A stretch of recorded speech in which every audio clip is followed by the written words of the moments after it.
കളിയടയ്ക്ക ഉണ്ടാക്കുവാനായി ഞാൻ ഇന്ന് പച്ചരിപ്പൊടിയാണ് എടുത്തിരിക്കുന്നത്. നമ്മുടെ വീട്ടിൽ ഇടിയപ്പമൊക്കെ ഉണ്ടാക്കാൻ വേണ്ടി ഉപയോഗിക്കുന്ന പൊടിയില്ലേ, അതെടുത്താൽ മതിയാകും. അതാകുമ്പോൾ എല്ലാവരുടെ കയ്യിലും ഉണ്ടാവും, പെട്ടെന്ന് തന്നെ നമുക്ക് കളിയടയ്ക്ക ഉണ്ടാക്കിയെടുക്കാം. പക്ഷേ നമ്മൾ ഓണത്തിന് ട്രഡീഷണൽ രീതിയിൽ കളിയടയ്ക്ക ഉണ്ടാക്കുന്നത് പച്ചരിപ്പൊടി വെച്ചിട്ടല്ല, പകരം നമ്മൾ ചോറ് വെക്കാൻ ഉപയോഗിക്കുന്ന കുത്തരി വെച്ചിട്ടാണ്. ഇത് വെള്ളത്തിലിട്ട് നന്നായി കുതിർത്തതിന് ശേഷം കഴുകി ഇതിലേക്ക് തേങ്ങയും ജീരകവും ചേർത്ത് നന്നായി അരച്ചെടുത്തിട്ടാണ് നമ്മൾ കളിയടയ്ക്ക ഉണ്ടാക്കുന്നത്.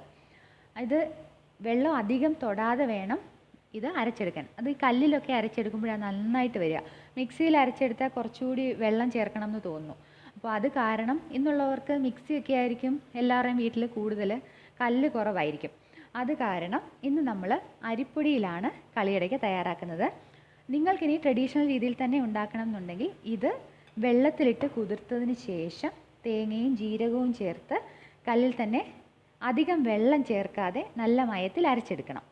ഈ തേങ്ങ ചേർക്കുന്ന അളവ് എത്രയാണെന്ന് വെച്ചാൽ 1 കിലോ അരിക്ക് 2 തേങ്ങ എന്നതാണ് കളിയടയ്ക്കയ്ക്ക് തേങ്ങ ചേർക്കുന്ന അളവ്. ആ രീതിയിൽ വേണം ഇതിൻ്റെ ചേരുവകളെല്ലാം എടുക്കാൻ. ഇന്നിപ്പോൾ നമുക്ക് അരിപ്പൊടി വെച്ചിട്ട് കളിയടയ്ക്ക തയ്യാറാക്കിയെടുക്കാം. ആദ്യമേ പറഞ്ഞല്ലോ, നമ്മൾ ഇന്ന് ഇടിയപ്പത്തിനുള്ള പൊടി വെച്ചിട്ടാണ് കളിയടയ്ക്ക തയ്യാറാക്കുന്നത്. നിങ്ങൾ കടയിൽ നിന്നാണ് ഈ പൊടി വാങ്ങിക്കുന്നതെങ്കിൽ വീട്ടിൽ കൊണ്ടുവന്ന ശേഷം ഒരു 2-3 മിനിറ്റ് ചെറിയ തീയിലൊന്ന് വറുത്തെടുക്കുന്നത് നല്ലതാണ്. കാരണം വറുത്ത അരിപ്പൊടി വെച്ചിട്ട് കളിയടയ്ക്ക ഉണ്ടാക്കുന്നതാണ് കൂടുതൽ നല്ലത്. ഇതിപ്പോൾ ഒരു 1/4 കിലോയോളം അരിപ്പൊടിയുണ്ട്. അപ്പോൾ ഇതിനു വേണ്ടി ഞാൻ ഒരു അരമുറി തേങ്ങയാണ് എടുത്തു വെച്ചിരിക്കുന്നത്. നിങ്ങൾക്ക് വേണമെങ്കിൽ ചിരകിയെടുക്കാം, അതല്ലെങ്കിൽ ഇതുപോലെ കട്ട് ചെയ്തെടുത്തതിന് ശേഷം അരച്ചെടുക്കുകയും ചെയ്യാം. 1/4 കിലോ അരിപ്പൊടിക്ക് അരമുറി തേങ്ങയാണ് വേണ്ടത്. ഇതൊരു മീഡിയം സൈസിലുള്ള തേങ്ങയാണ്, അതിൻ്റെ പാതിയാണ് എടുത്തിരിക്കുന്നത്. പിന്നെ ചേർക്കേണ്ടത് ജീരകമാണ്. ഇത് ചെറിയ ജീരകമാണ്, പെരുംജീരകമല്ല. ഇത് 1 സ്പൂണോളം എടുത്തിട്ടുണ്ട്. ഇത് കുറച്ചെടുത്ത് നമ്മൾ ഇതിനോടൊപ്പം അരയ്ക്കുന്നുണ്ട്, കുറച്ച് ഈ പൊടിയിലേക്ക് ചേർത്ത് ഇളക്കുന്നുമുണ്ട്. അപ്പോൾ ഇനി നമുക്ക് ഇതും ഈ ജീരകവും ചേർത്ത് നന്നായി അരച്ചെടുക്കാം. നല്ല മയത്തിൽ തന്നെ അരയ്ക്കണം, അധികം വെള്ളം ചേർക്കാതെ വേണം അരയ്ക്കാൻ. തേങ്ങ അരച്ചെടുത്തിട്ടുണ്ട്. ഇതിലിപ്പോൾ ജീരകം ഒന്നും നന്നായിട്ട് അരഞ്ഞില്ലെങ്കിലും കുഴപ്പമൊന്നുമില്ല, ഒന്ന് ചതഞ്ഞ് കിട്ടിയാലും മതി. അപ്പോൾ ഇതിലേക്ക് കുറച്ച് ജീരകം ബാക്കി വെച്ചിരുന്നല്ലോ, അതുകൂടി ചേർത്തിട്ടുണ്ട്. ഇനി പാകത്തിന് ഉപ്പ് ചേർക്കാം.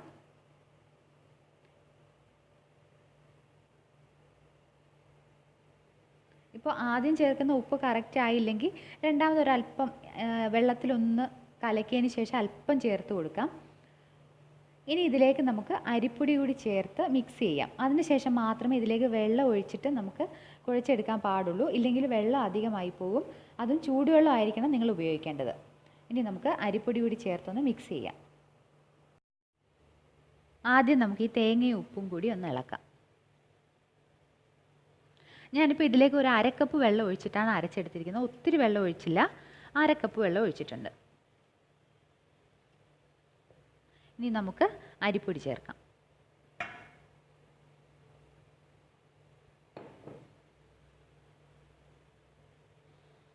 നന്നായിട്ട് മിക്സ് ചെയ്യാം. ചിലർ ഇതിലേക്ക് കുരുമുളക് ചേർക്കും, അതുപോലെ എള്ള് ചേർക്കും. ചിലർ ജീരകത്തിനോടൊപ്പം ചുവന്നുള്ളി അരച്ച് ചേർക്കാറുണ്ട്. അപ്പോൾ ഞങ്ങളുടെ നാട്ടിലോട്ടൊക്കെ ഈ ഒരു രീതിയിലാണ് ഇത് തയ്യാറാക്കുന്നത്.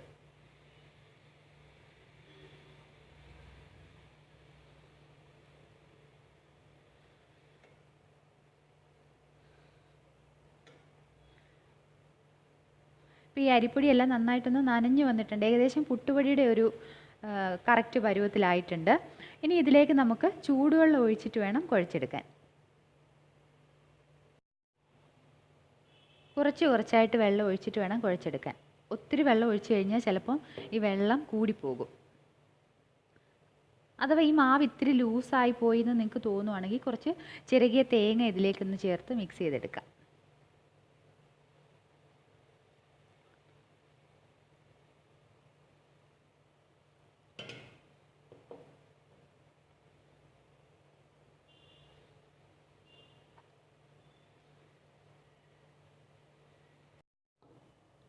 മാവ് കുഴച്ചെടുത്തിട്ടുണ്ട്.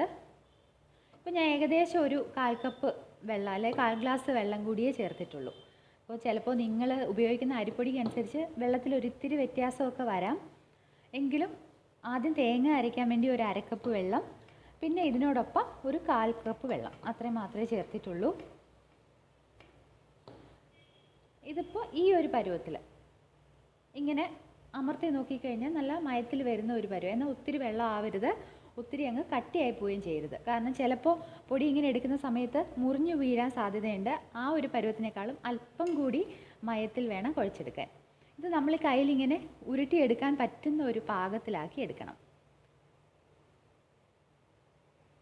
ഇനി നമുക്ക് ഇത് വറുത്തെടുക്കാം. എണ്ണ ചൂടാകാൻ വെച്ചിട്ടുണ്ട്. ഇന്ന് വെളിച്ചെണ്ണയാണ് ഉപയോഗിക്കുന്നത്. ഇതിപ്പോൾ ഒത്തിരി അങ്ങ് ചൂട് വേണ്ട, ഒരു മീഡിയം രീതിയിൽ തീയിട്ടിട്ട് ഇത് ചൂടാക്കി എടുക്കണം. ചൂട് കൂടി പോയി കഴിഞ്ഞാൽ ഇടുന്ന മാവ് പെട്ടെന്ന് ബ്രൗൺ കളറാകും, ഉള്ള് നന്നായിട്ട് ക്രിസ്പി ആയിട്ട് വരത്തില്ല. നമ്മൾ സാധാരണ മുറുക്കൊക്കെ ഉണ്ടാക്കുമ്പോൾ ഫോളോ ചെയ്യുന്ന അതേ മെത്തേഡ് തന്നെ. അതുകൊണ്ട് തീ ഒരുപാട് കൂട്ടിയിടണ്ട, ചെറിയ തീയിലിട്ടിട്ട് എണ്ണ ചൂടാക്കിയെടുക്കാം. അപ്പോൾ ഇത് ചൂടാകുന്ന സമയം കൊണ്ട് നമുക്ക് കളിയടയ്ക്ക ഉരുട്ടിയെടുക്കാം. ഇത് ചെറിയ ചെറിയ ഉരുളകളാക്കി ഉരുട്ടിയെടുക്കാം.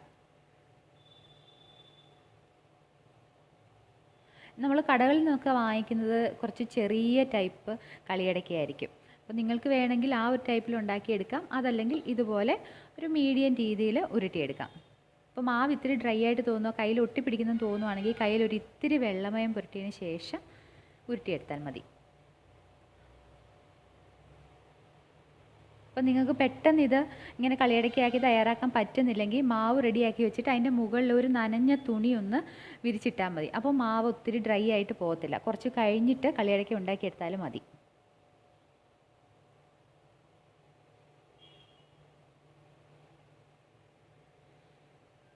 ഇതുപോലെ നമുക്ക് എല്ലാം ഉരുട്ടിയെടുക്കാം.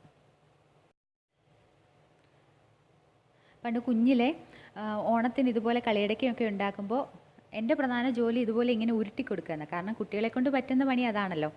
ഓണത്തിന് പലഹാരം ഉണ്ടാക്കാൻ വേണ്ടി അപ്പൂപ്പൻ അടുക്കളയിൽ കയറുക. പുള്ളി നന്നായിട്ട് പലഹാരങ്ങളൊക്കെ ഉണ്ടാക്കും.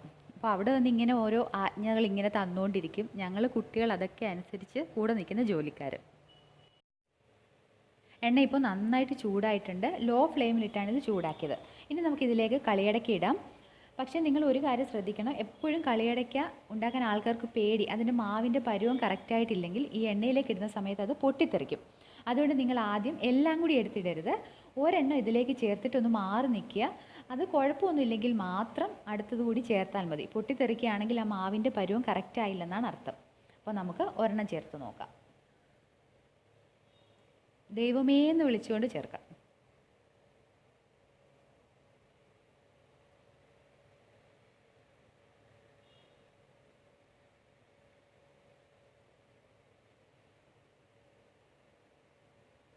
ഇനി നമുക്ക് ഇതുപോലെ ബാക്കിയുള്ളതും ചേർത്ത് വറുത്തെടുക്കാം.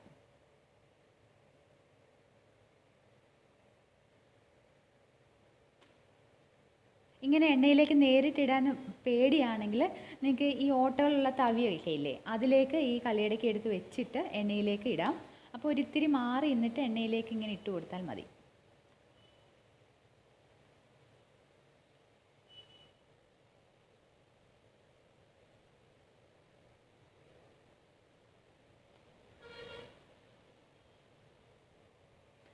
ഇനി ഇത് ചെറിയ തീയിൽ കിടന്ന് മൂക്കട്ടെ. അപ്പോൾ നമ്മുടെ മാവിൻ്റെ പരുവം കറക്റ്റായിരുന്നു, അതുകൊണ്ടാണ് ഇത് പൊട്ടിത്തെറിക്കുന്നില്ല. നല്ല കറക്റ്റായിട്ട് വന്നിട്ടുണ്ട്. അപ്പോൾ ഇതുപോലെ നമുക്ക് ബാക്കിയുള്ള മാവ് ഉരുട്ടിയെടുക്കാം. അപ്പോഴേക്ക് ഇതൊന്ന് മൂത്ത് വരട്ടെ. ഇന്ന് അത്തമാണല്ലേ, പക്ഷെ നല്ല മഴയാണ്. എങ്കിലും പഴയ പഴഞ്ചൊല്ലൊക്കെ ഓർത്തിട്ടങ്ങിരിക്കാം. അത്തം കറുത്താൽ ഓണം വെളുക്കും എന്ന് കേട്ടിട്ടില്ലേ? തിരുവോണത്തിനെങ്കിലും ഈ പ്രകൃതി ഒന്ന് പുഞ്ചിരിച്ച് കാണട്ടെ, എല്ലാവരുടെ മനസ്സിൽ സന്തോഷമൊക്കെ നിറയട്ടെ. ഇതൊന്ന് ഇളക്കി കൊടുക്കാം. ഇപ്പോൾ മൂത്ത് തുടങ്ങിയിട്ടുണ്ട്. തീ ഒരു മീഡിയം രീതിയിലിട്ടിട്ട് മൂപ്പിച്ചെടുക്കണം. അപ്പോൾ പണ്ട് വീട്ടിൽ ഓണത്തിന് കുറേ ദിവസം മുമ്പ് തന്നെ പലഹാരമൊക്കെ ഉണ്ടാക്കി വെക്കും. പക്ഷേ ആ ഉണ്ടാക്കുന്ന ദിവസം മാത്രം എന്തെങ്കിലും ഒന്ന് കഴിക്കാൻ തന്നാലായി. പിന്നെ അത് എവിടെയെങ്കിലും കൊണ്ടുപോയി ഒളിച്ചു വെക്കും. കാരണം നമ്മൾ ഇടയ്ക്കിടയ്ക്ക് ഈ അടുക്കളയിൽ കയറി എന്തെങ്കിലുമൊക്കെ തിന്നുന്ന ഒരു ശീലം ഉണ്ടല്ലോ. അപ്പോൾ അത് കാരണം ഓണം വരുന്നതിന് മുമ്പ് തന്നെ ഞങ്ങൾ ഈ പാത്രമൊക്കെ കാലിയാക്കുമെന്ന് വീട്ടിലറിയാം. അത് കാരണം ആ ഉണ്ടാക്കുന്ന ദിവസം എന്തെങ്കിലും ഒന്ന് തരും, പിന്നെ അത് ഒളിച്ചു വെക്കും. പിന്നെ ഓണത്തിന് അത് കണി കാണിക്കുക. അവരെയും കുറ്റം പറഞ്ഞിട്ട് കാര്യമില്ല. കാരണം ഓണമല്ലേ, ആരെങ്കിലുമൊക്കെ വിരുന്നുകാരുണ്ടാവും. അവർക്ക് ഈ ഓണത്തിൻ്റെ പലഹാരം ഒന്നും കൊടുക്കാൻ പറ്റിയില്ലെങ്കിൽ വീട്ടുകാർ വിചാരിക്കുന്ന അയ്യോ അതും നാണക്കേടല്ലേ, മോശമല്ലേ, ഇവർ വീട്ടിൽ ഓണത്തിന് പലഹാരം ഒന്നും ഉണ്ടാക്കിയില്ലെന്നല്ലേ വിചാരിക്കൂ. പക്ഷേ ശരിക്കും പറഞ്ഞാൽ ഞങ്ങളെ പേടിച്ചിട്ട് ഒളിച്ചു വെക്കുകയാണ്. ഇപ്പോൾ അങ്ങനെ ഒളിച്ചു വെക്കില്ല. നമ്മൾ വീട്ടിലോട്ട് ചെല്ലുമ്പോൾ തന്നെ എന്താ കഴിക്കാൻ വേണ്ടതെന്ന് ചോദിച്ചിട്ടാണ് വരിക. അതാണ് കുട്ടിക്കാലവും മുതിർന്നു കഴിയുമ്പോഴുള്ള വ്യത്യാസം. എങ്കിലും അങ്ങനെ ചോദിക്കാതെ എന്തെങ്കിലുമൊക്കെ എടുത്ത് കഴിക്കുന്നതും ഒരു സുഖമല്ലേ. അതൊക്കെ കുട്ടിക്കാലത്തിന് മാത്രം അവകാശപ്പെട്ട കാര്യങ്ങൾ. ഇതിപ്പോൾ ഒരു പാതിയോളം മൂത്തിട്ടുണ്ട്. കുറച്ചുകൂടി ഒരു ബ്രൗൺ കളർ ആകുന്ന സമയത്ത് നമുക്കിത് എണ്ണയിൽ നിന്ന് മാറ്റാം. ഇതിൻ്റെ ഉൾഭാഗം കൂടി ക്രിസ്പി ആകുമ്പോഴാണ് ശരിക്കും കളിയടക്കയുടെ ടേസ്റ്റ് നന്നായിട്ട് വരുന്നത്.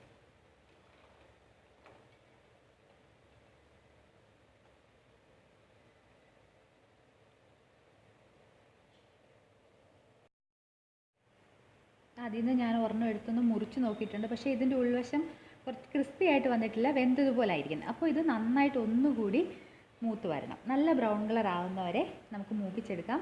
നിങ്ങൾക്ക് പെട്ടെന്ന് മൂത്ത് കിട്ടണമെങ്കിൽ ചെറുതായിട്ട് ഉരുളകൾ ഉണ്ടാക്കി ഇട്ട് കൊടുക്കാം. അപ്പോൾ പെട്ടെന്ന് തന്നെ മൂത്ത് വരും. ഇപ്പോൾ ഇത് നന്നായിട്ട് മൂത്ത് വന്നിട്ടുണ്ട്. നമുക്കിത് എണ്ണയിൽ നിന്ന് മാറ്റാം.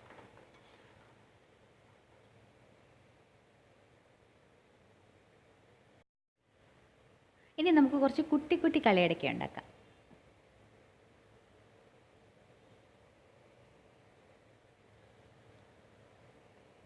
ഇതാകുമ്പോൾ പെട്ടെന്ന് തന്നെ മൂത്ത് വരും. ഇതാ നമ്മുടെ ഓണം സ്പെഷ്യൽ കളിയടയ്ക്ക തയ്യാറായി കഴിഞ്ഞു. അപ്പോൾ ഇത് കറക്റ്റായിട്ട് മൂത്ത് വന്നിട്ടുണ്ടോയെന്ന് ഇതിൽ നിന്ന് ഒരെണ്ണം എടുത്തൊന്ന് കഴിച്ച് നോക്കട്ടെ.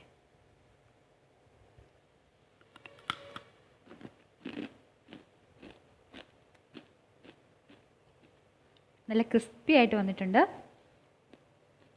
നല്ല ടേസ്റ്റും ഉണ്ട്.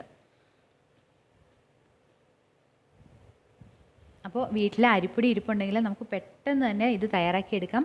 ഈ ഓണത്തിന് നമുക്ക് തന്നെ വീട്ടിൽ കളിയടയ്ക്ക ഉണ്ടാക്കാം. അപ്പോൾ നിങ്ങളിത് ഉണ്ടാക്കി നോക്കണം. അതിനുശേഷം അഭിപ്രായങ്ങൾ അറിയിക്കണം. മറ്റൊരു നല്ല വീഡിയോയുമായി വീണ്ടും കാണുന്നത് വരെ നന്ദി, നമസ്കാരം.